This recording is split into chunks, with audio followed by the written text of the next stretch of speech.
I'm used to stepping into virtual reality experiences and having everything be super fast moving, fast, bullets whizzing by, all this kind of stuff. I have a feeling that the game Luna is all about slowing life down a little bit, getting you back in touch with Earth, back in touch with reality to a certain degree. I'm here with Martin from Phenomena and his game Luna. I just spent a little bit getting lost in the world. You've got a really great game here. Thank you very much. Yeah, so I mean, a big part of this, obviously, I feel like this game is kind of two components. The first component is what you start off with, which is kind of like this, more of like a puzzle to solve. You've got a kind of a grid of dots out in front of you, and you've got to connect the dots in a certain rhythmic sort of way. Right. And then that transitions. Yeah, tell us about that. Yeah, so Luna is sort of about this bird who's been tricked by the owl into swallowing a piece of the moon, and in doing so, it causes it to become lost and confused.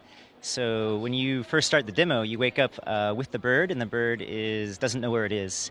So you're kind of helping to unscramble the bird's memories. Okay. That's the star part. And then once you unscramble the bird's memories, you use those pieces that you've unscrambled to then recreate the environment to create a familiar environment. Mm-hmm. Yeah, and I notice also it's immersive in a visual sense, obviously, because you're kind of creating this world and you're waiting for the bird to kind of make that realization, remember that memory, let's say. So it's very visual, but it's also, you've got a lot of audio component to this as well to kind of work on the immersion. How did that get put together? Well, our sound designer, Brad Foch, we believe in having sort of everyone contribute to design from very early on in the game.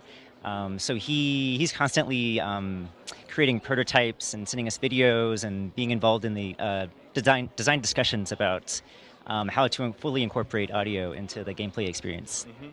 Where did this idea come from? I mean, obviously, like I said at the beginning of this, so much of VR is about like taking your breath away because everything's moving so fast and putting you in almost dire scenarios and kind of shocking you that way. But this is very different. Why did you choose to go the opposite direction?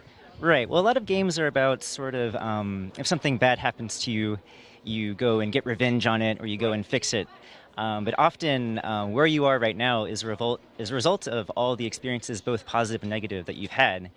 And often what you have to do is just kind of learn to deal with the situation and kind of pick yourself back up and learn to move on.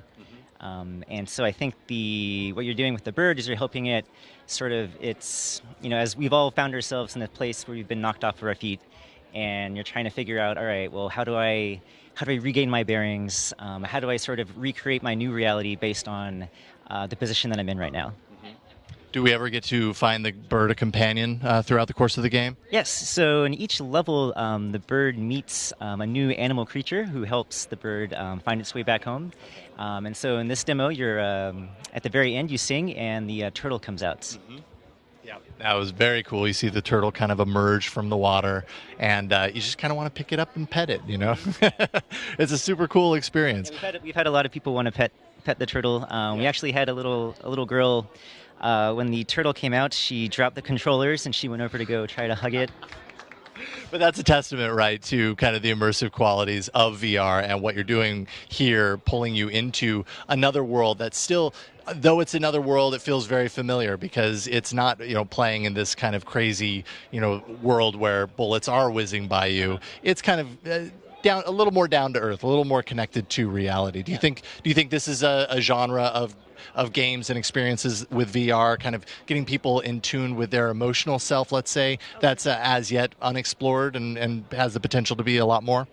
Yeah, I think one of the reasons that excites us about working in VR is that I think a lot of people don't consider themselves gamers and don't consider games as being something that is necessarily for them. And I think with VR, you kind of have a chance to set the expectations in a whole new way and bring in a new audience. All right, so the game is Luna, and that's by Phenomena. I want to say Phenomena, but that's Phenomena, like the Muppets game, the Muppets song, Phenomena. Martin, when can we look forward to Luna kind of hitting people's hands and being able to play it themselves? Probably sometime next spring. Excellent. All right, look forward to that. Thank you for taking the time to talk with us. Thank you.